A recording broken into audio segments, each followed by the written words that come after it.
আজকের ভিডিওতে রায়মাটির প্রশ্নবিদরা 2025 সালের ষষ্ঠ শ্রেণীর ভূগোল বিষয়ে দ্বিতীয় পরীক্ষায় মূল্যায়নের যে 3 নম্বর প্রশ্নপত্রটি রয়েছে অর্থাৎ সাঁতরাগাছি কেদারনাথ ইনস্টিটিউশন এই বিদ্যালয়ের সমস্ত প্রশ্নের উত্তরগুলি করব। তার আগে তোমরা কেউ যদি আমার চ্যানেলে নতুন হয়ে থাকো তাহলে চ্যানেলটি অবশ্যই সাবস্ক্রাইব করে নেবে। প্রথমে একে আছে নিচের প্রশ্নগুলির অতি সংক্ষিপ্ত উত্তর দাও যে কোনো 10টি।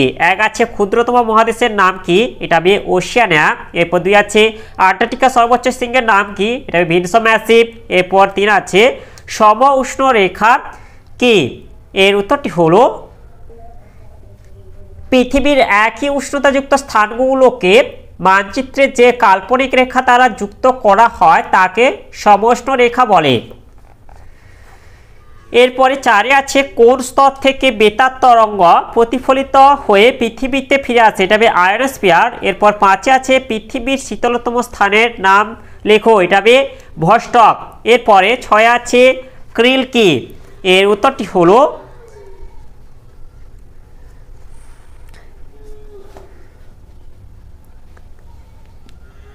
এই যে ক্রিল এক প্রকার লাল কুচো চিংড়ি জাতীয় সামুদ্রিক প্রাণী। এরপরে 7 আছে ভারতে অবস্থিত মরুভূমির নাম কি, এটা হবে থর। এরপরে 8 বায়ুর আর্দ্রতা মাপার যন্ত্রের নাম কি, এটা হবে হাইগ্রোমিটার। এরপরে 9 আছে লু কি, এর উত্তরটি হলো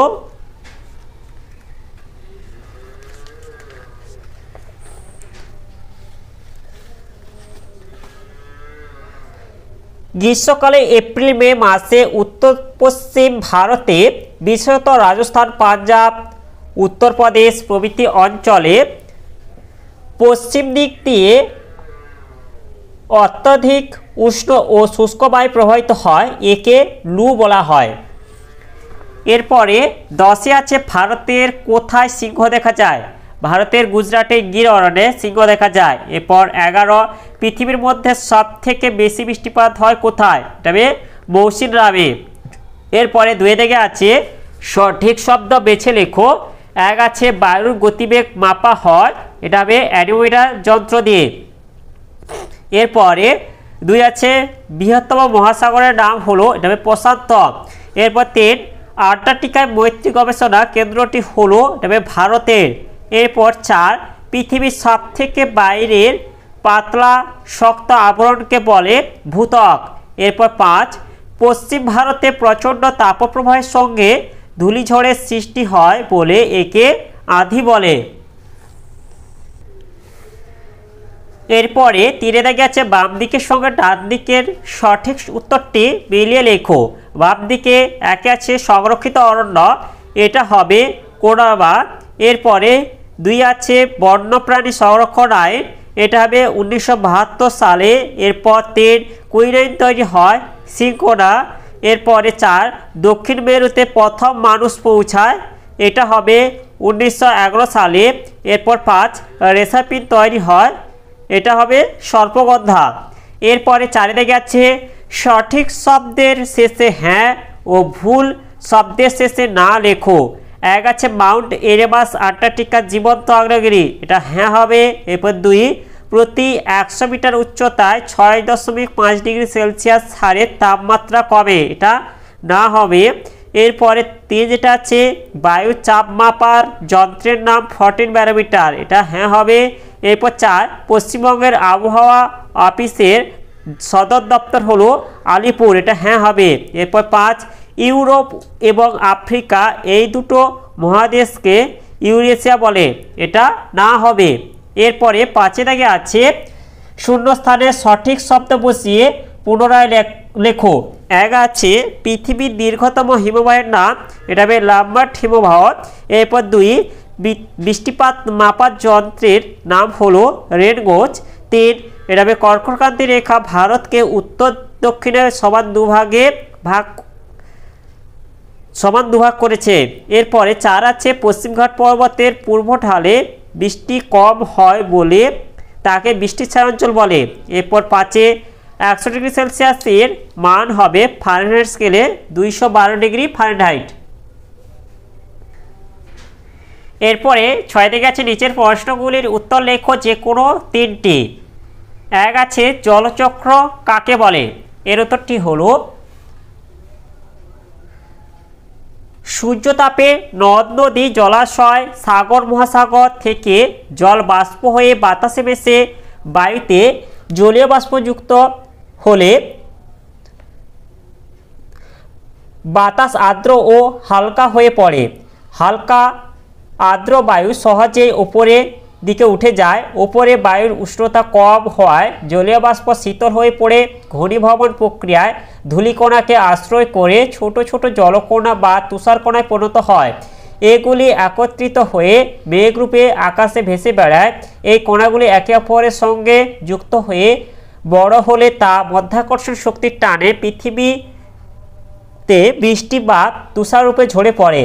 এই বৃষ্টির জল প্রত্যক্ষ বা পরোক্ষভাবে নদী জলাশয় সাগর মহাসাগরে ফিরে আসে এবং আবার তা সূর্যের তাপে বাষ্প হয়ে উপরে উঠে যায়। এভাবে জল কখনো মেঘ, কখনো বৃষ্টি, আবার কখনো কঠিন তুষাররূপে আকাশ আর পৃথিবীর মধ্যে ক্রমাগত ঘুরে চলেছে। জলের এই চক্রাকার আবর্তনই জলচক্র নামে পরিচিত। এই যে জলচক্রের চিত্রটা দেওয়া আছে, তোমরা এইভাবে অঙ্কন করে দেবে। এরপরে দুয়ে যেটা আছে প্যানজিয়া ও প্যানথালাসা কি? এর উত্তরটি হলো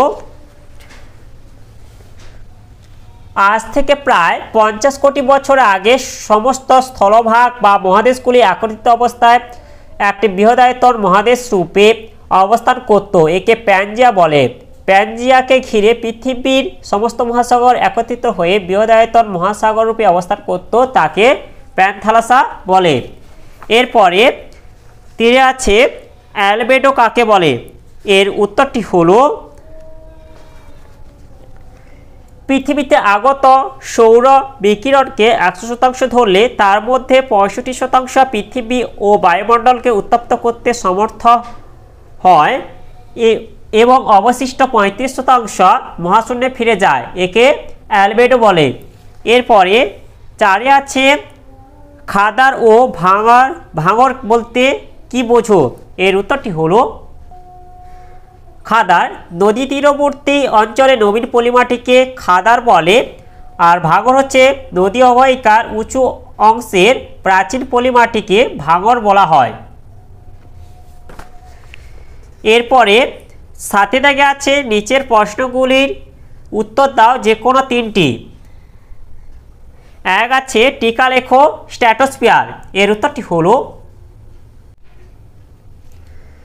স্ট্র্যাটোস্ফিয়ার সংজ্ঞা টপোস্ফিয়ারের ওপরে বায়ুমণ্ডলের দ্বিতীয় স্তরটিকে বলা হয় স্ট্র্যাটোস্ফিয়ার।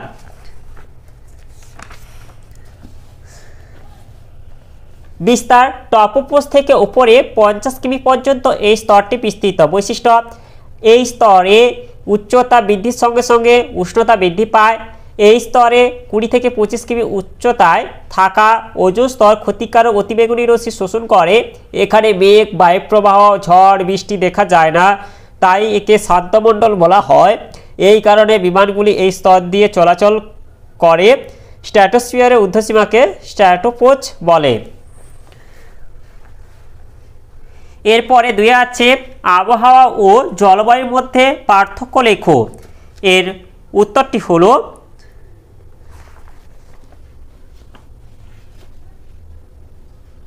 আবহাওয়া জলবায়ু বৈশিষ্ট্য এক সংজ্ঞা কোনো নির্দিষ্ট স্থানের নির্দিষ্ট সময়ের বায়ুর উষ্ণতা, চাপ, আর্দ্রতা, বায়ুপ্রবাহ, মেঘাচ্ছন্নতা, বৃষ্টিপাত ইত্যাদিকে আবহাওয়া বলে। কোনো অঞ্চলে কমপক্ষে 30 থেকে 35 বছরের আবহাওয়ার গড় অবস্থাকে জলবায়ু বলে। এরপরে আছে স্থান। আবহাওয়া স্বল্প পরিসর স্থানের বায়ুমণ্ডলীয় অবস্থা জলবায়ু, বিশাল অঞ্চলের আবহাওয়ার গড় অবস্থা। এরপর আছে সময়। আবহাওয়া বায়ুমণ্ডলের সাময়িক অবস্থা, জলবায়ু বায়ুমণ্ডলের দীর্ঘকালীন অবস্থা। এরপর আছে পরিবর্তন। আবহাওয়া প্রতিদিন বা প্রতি ঘন্টায় বদলাতে পারে, জলবায়ু সহজে পরিবর্তন হয় না। এরপর আছে প্রভাব। মানুষের দৈনন্দিন কাজে আবহাওয়ার প্রভাব গুরুত্বপূর্ণ।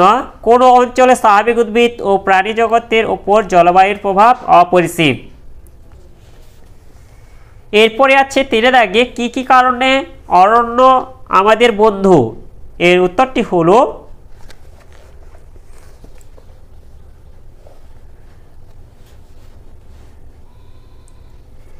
অরণ্যের উপকারিতা অপরিসীম, যেমন এক জ্বালানি কাঠ। অরণ্য থেকে প্রাপ্ত কাঠ সর্বত্র জ্বালানি রূপে ব্যবহার করা হয়। 2 দূষণ রোধ, বায়ু থেকে কার্বন ডাইঅক্সাইড শোষণ করে এবং অক্সিজেন বায়ুতে যোগ করে অরণ্য আমাদের পরিবেশকে রক্ষা করে। এরপর আছে 3 মাটি ক্ষয় রোধ, উদ্ভিদ মাটিকে শিকড় দিয়ে আঁকড়ে ধরে রেখে ক্ষয়ের হাত থেকে রক্ষা করে। এরপর 4 আছে বৃষ্টিপাত, অরণ্য বাষ্পমোচনের সাহায্যে বাতাসে জলীয় বাষ্প দিয়ে বৃষ্টিপাত ঘটাতে সাহায্য করে এবং খরা নিয়ন্ত্রণ করে। এরপরে আছে বন্যা নিয়ন্ত্রণ, মাটি ক্ষয় কম হলে নদীতে মাটির সঞ্চয় কম হয়, ফলে নদী গভীর থাকে, বন্যার প্রকোপ হ্রাস পায়। এরপর আছে 6 উপজাত দ্রব্য, মধু, মোম, গদ, রজন, আঠা, ধুনা, রবার প্রভৃতি নানা উপজাত দ্রব্য পাওয়া যায়। যেহেতু এটা তোমাদের হচ্ছে 3 নম্বরে, এই কয়টি পয়েন্ট বললেও হবে। এরপরে 4টা আছে বিশ্ব উষ্ণায়ন কাকে বলে, পরিবেশের ওপর এর প্রভাব কতটা। এর উত্তরটি হলো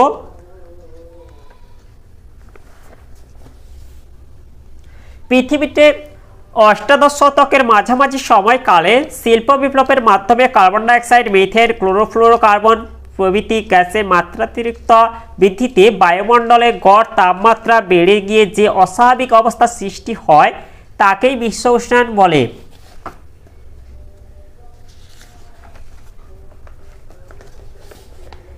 এর প্রভাব, বিশ্ব উষ্ণায়নের ফলে পৃথিবীর গড় তাপমাত্রা 1 ডিগ্রি থেকে 2 ডিগ্রি সেলসিয়াস বেড়ে গেছে। উভয় মেরু অঞ্চলের বরফ গলতে শুরু হয়েছে, বিভিন্ন প্রজাতির উদ্ভিদ ও প্রাণীর ক্রমাগত বিনাশ ঘটছে। এরপরে 8 আছে নিচের প্রশ্নগুলির উত্তর দাও যে কোনো একটি। 1 আছে পৃথিবীর তাপমণ্ডলকে কয়টি ভাগে ভাগ করা হয় ও কি কি, প্রত্যেক তাপমণ্ডল সম্পর্কে সংক্ষেপে লেখো।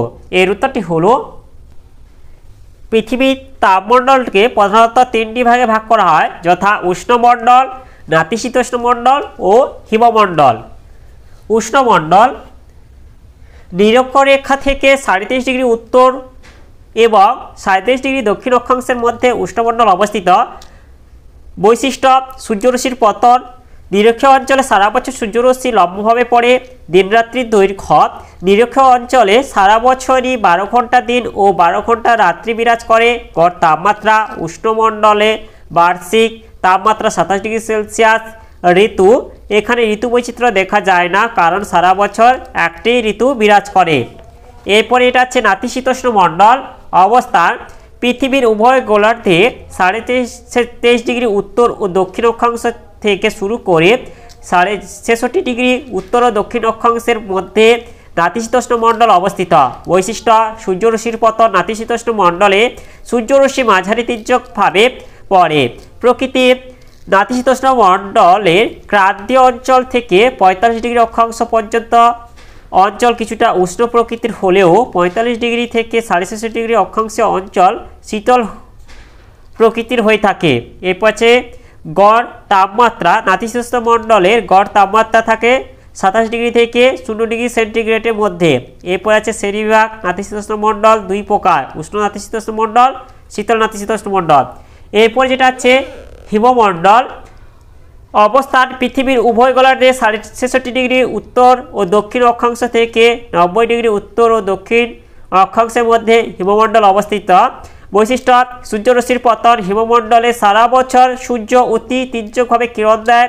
দিন রাত্রির দৈর্ঘ্য, এখানের কোনো স্থানে সারা বছর 6 মাস দিন ও 6 মাস রাত্রি থাকে। এরপর আছে গড় তাপমাত্রা, হিমমণ্ডলের গড় তাপমাত্রা 0 ডিগ্রি সেলসিয়াস এর নিচে থাকে। এরপরে 2 আছে মৃত্তিকা ক্ষয়ের 2টি কারণ লেখো। মৃত্তিকা সংরক্ষণের 2টি উপায় লেখো। বিশ্ব অরণ্য দিবস কবে পালিত হয়? এটা হবে 21শে মার্চ। আর এর আগে 2টি প্রশ্নের উত্তর হলো, মৃত্তিকা ক্ষয়ের 2টি কারণের মধ্যে একটি হলো, একটি প্রাকৃতিক কারণ বলি। এক হচ্ছে বৃষ্টিপাত। অনেক সময় ধরে প্রবল বৃষ্টি হলে মাটি ক্ষয় বৃদ্ধি পায়। বৃষ্টির জল যখন ঢাল বেয়ে নেমে আসে তখন মাটি জলের সঙ্গে ধুয়ে যায়, যেমন চেরাপুঞ্জিতে প্রচুর বৃষ্টিপাতের জন্য ল্যাটেরাইট মাটি পাহাড়ের ঢাল বেয়ে ধুয়ে যায়। এরপরে পরেরটা যেটা আছে একটি মনুষ্যসৃষ্ট কারণ বলি বা মানবিক কারণ, যেটা আছে বৃক্ষচ্ছেদন। গাছের শিকড় মাটিকে খুব শক্ত করে ধরে রাখে, নির্বিচারে গাছ কাটার ফলে মাটির এই বাঁধন আলগা হয়ে গিয়ে মাটি ক্ষয়ের পরিমাণ বৃদ্ধি পায়। এরপরে যেটা আছে মৃত্তিকা সংরক্ষণের দুটি উপায় লেখো। এর উত্তরটি হলো এই যে এক হচ্ছে নির্বিচারে গাছ কাটা বন্ধ করা, দুই হচ্ছে মরুভূমি সংরক্ষণ করা ও অনেক বেশি সংখ্যায় চারা গাছ লাগানো। এরপরে 3 দাগে আছে ভারতের স্বাভাবিক উদ্ভিদকে কয়টি ভাগে ভাগ করা হয় ও কি কি, যে কোনো একটি ভাগ সম্পর্কে লেখো। এর উত্তরটি হলো